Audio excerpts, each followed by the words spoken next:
राष्ट्रवादी शरद पवार गटाचे खासदार बजरंग सोनावणे आपल्यासोबत आहेत. सर, शनिवारी बीडमध्ये एक गुन्हेगारीची घटना घडली. हॉटेल चालकाचा त्यामध्ये मृत्यू झाला आणि या घटनेमध्ये तुमच्या मुलाचं नाव पुढे येत आहे आणि ग्रामस्थांची अशी मागणी आहे की त्यांच्यावरती गुन्हा दाखल व्हावा. याबद्दल कसं? हे बघा, बीड जिल्ह्यामधील टाकळी फाटा येथील एक हॉटेल आहे. त्या हॉटेलचे मालक विलास घुले नावचे मालक आहेत. त्यांचा मर्डर झाला गेला अशी बातमी आहे. मला रविवारी संध्याकाळी मीडियाच्या काही प्रतिनिधींनी विचारलं, त्यावेळेस ती कळली की अशाची घटना झाली, त्याची डेथ झाली. काहीतरी त्याचं कारण वेगळं आहे.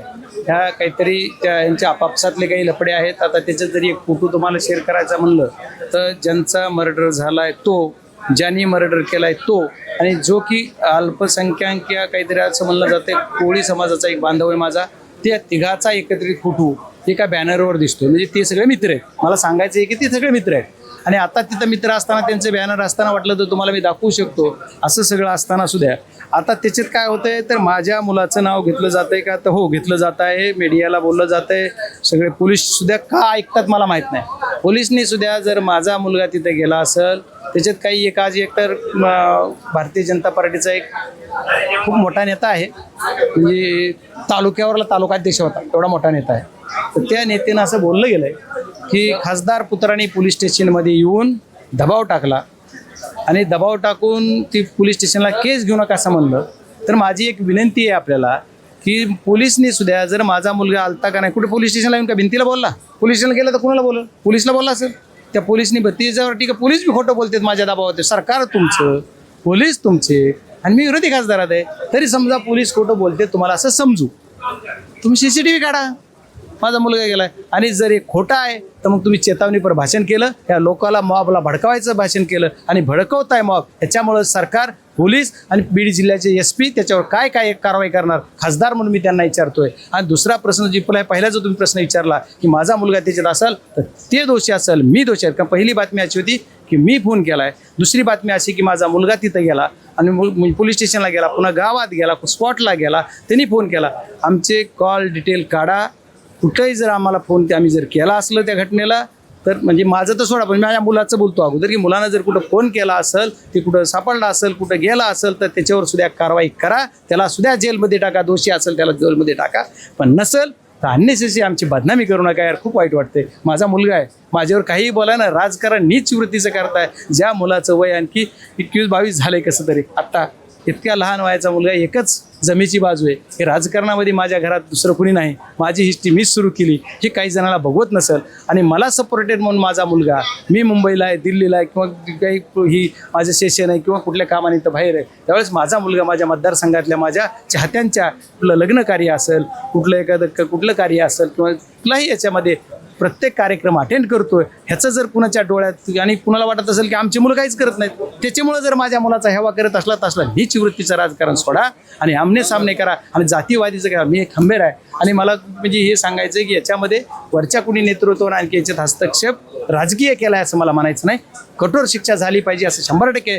आणि आणखी कुणीतरी मला एक जण आता प्रश्न विचारला किंवा ह्यांचं हे नाही करतात का, तरी मला माझ्या जेवढं निदर्शनास आहे किंवा जेवढी माहिती आहे त्याच्यामध्ये आणखी तरी कुणी केलेलं नाही. आणि मला अपेक्षा आहे की ते असं कुणी करणारी नाही, कारण सत्यातच नाही ना. दूरपर्यंत आमचा कुठं संबंध नाही. बरं, माझा पण CDR काढा म्हणतो मी, माझा काढा. फुल्ले परवानगी, मी तुमच्या माध्यमातून पोलिसला परवानगी देतो माझा CDR काढायला. त्यांना काढता येत नसला ना, मला जर लेखी मागितलं तर मी त्यांना देऊन टाकेल, काढा CDR माझा. जर समजा माझा CDR त्यांना लिगली काढता येत नसेल, लिगली काढत असतील माहीत नाही, तरी त्यांना सुद्धा माझी परवानगी, तुमच्या या बाईटवर परवानगी माझी नाही, तरी लेखी मागितलं तर देईल. त्याच्यामुळे ह्याच्यात दोषी असणारवर कारवाई झाली पाहिजे का? झालीच पाहिजे. त्यांना जी कठोरात कठोर शिक्षा ती झाली पाहिजे, ही मी म्हणणार आहे. पण मला राजकारणात कुठेतरी काहीतरी, आणि म्हणणारे तेवढे 4-5 लोक आहेत. जे बोलतायत त्यांची पार्श्वभूमी बघा, कोण भ्रष्टाचार करताय बघा.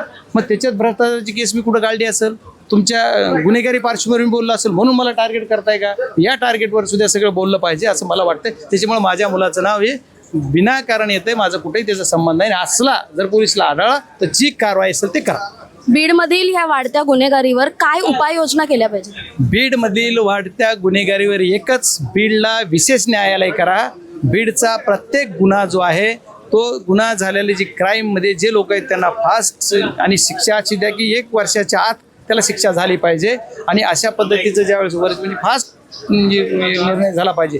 आणि ही जे करणार आहेत पोलीस यंत्रणेनं, आता समजा खुल्या माझ्यावर एवढं बोललं जाते, बरं माझं जाऊ द्या, पोलीस जिथं उभे त्या पोलीसला शिवाय आई माईवर पोलीसवर आई बहिणीवर शिवाय दिल्या जातात तरी पोलीस गप्प आहेत. मग का? जर खरं आहे तुम्ही आता ठीक आहे ना, तुम्हाला जर एखादं मग तुम्ही ती पोलीस जी चेतावणीपर भाषण करते त्याला तुम्ही त्याच्यावर काय कारवाई करणार, केली पाहिजे. मग ही जर तुम्ही जोपर्यंत पोलीसचा हिसका दाखवणार नाही, पोलीसच्या स्टाईलनं काय घेतात मला माहीत नाही. आणि खिलवाड काय करताय, खिलवाड तुम्ही असं करताय की वेगळ्या पद्धतीने खिलवाड करताय, मग ही चुकीचं नाही का? एक शेवटचा प्रश्न सर, आता सध्या यावर्षी राज्यामध्ये मान्सूनने खूप उशिरा हजेरी लावली आहे आणि याचा सर्वाधिक फटका जो आहे तो बीडला बसलाय. जवळपास 81 जलसाठे हे कोरडे आहेत, यावर काय म्हणणार? नाही, याच्यामध्ये 81 म्हणजे बीड जिल्ह्याला दर 2 वर्षाला या संकटाला सामोरं जातोय आणि बीड जिल्ह्याची ही परिस्थिती खूप भयावह आहे. बीड जिल्ह्याला परमनंट सोल्युशन पाहिजे आणि परमनंट पाऊस आला पाहिजे. पाऊस जो आहे ते दर 2 वर्षाला कमी परमनंट सोल्युशन करून त्याला पाणी दिलं पाहिजे असं म्हणतो.